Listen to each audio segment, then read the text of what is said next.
Alright, I want to talk about section 7.9, and this one is called single variable multiplication equations. And it's going to be very similar to the last two sections that we did and talked about, except that this one is going to be using multiplication, obviously, because that's kind of the change and the focus in this section. Sorry, let me get my colors all ready to go. So we're going to investigate this kind of problem that looks like this. Z times 2, oops, I'll make it a z, equals 8. And this is different than the other problems we did simply because of this multiplication sign.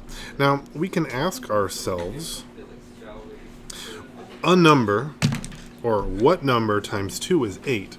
And for this one, I should be able to figure out, well, I can tell that z equals 4. But what happens later in the algebra is that it gets much more difficult for me to do in my head and simply ask what times a number, or a number times 2 is 8. Or what number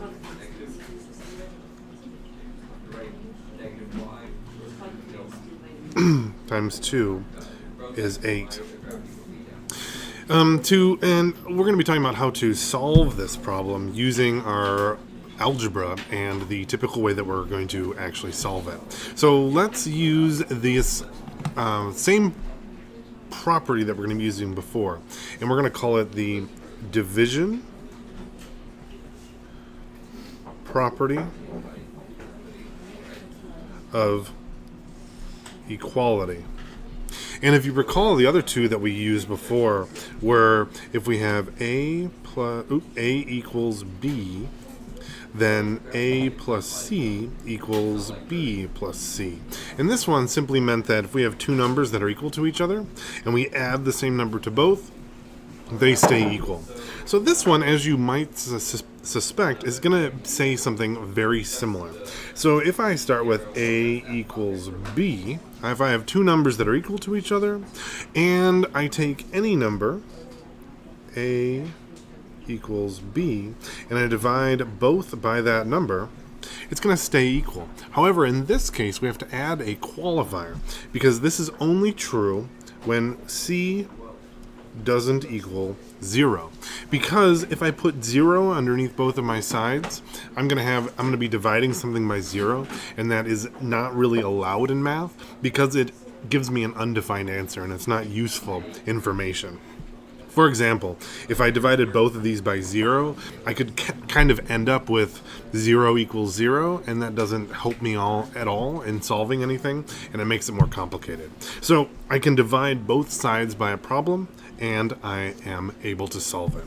So let's take a look again at this example we had earlier, and I'll bring it down so we can use the same problem or the same style that we had before. We had z times 2 equals 8, and I'm going to rewrite that as 2z equals 8. Now, it's times like this that you can see why I typically try to put a little line in my z's. If I didn't do that, my 2's and my z's would be almost the same. Now, that's something unrelated to this section, but it's still a good practice, and you often will see it in math. All right, so I'm trying to isolate my variable as usual. Isolate variable. That's kind of my goal that I'm working on. And I'm trying to get rid of this 2. So really, to just get rid of that 2, I'm going to divide this side by 2. And if I divide one side by 2, I have to divide both sides by 2. And I end up with z equals 4. And that's how I get to my answer.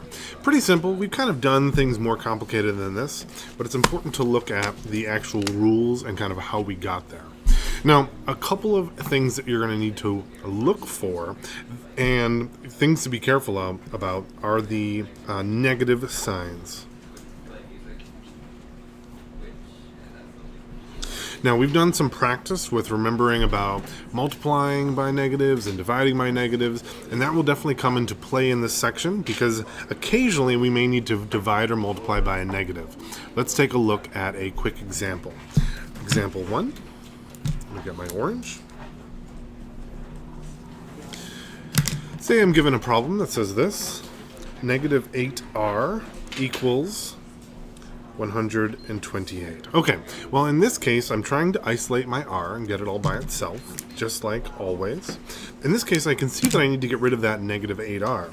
So I'm going to divide both sides by negative 8, because otherwise I won't be able to get rid of the negative as well. If I divide by 8, I'll just have negative r, and that's not what I'm looking for. It'll give me r on this side because I can cross those out. And then I get 128 divided by 8. Now, 128 divided by 8 is 16, but because one of them was negative, I end up with a negative 16 for my answer.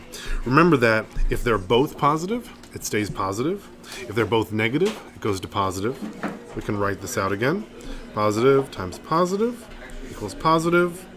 Positive times negative, or negative times positive equals negative.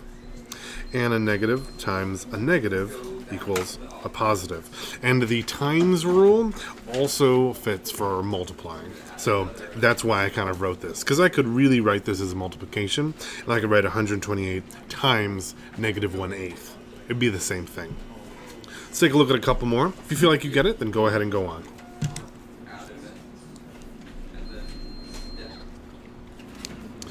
Example 2 looks like this.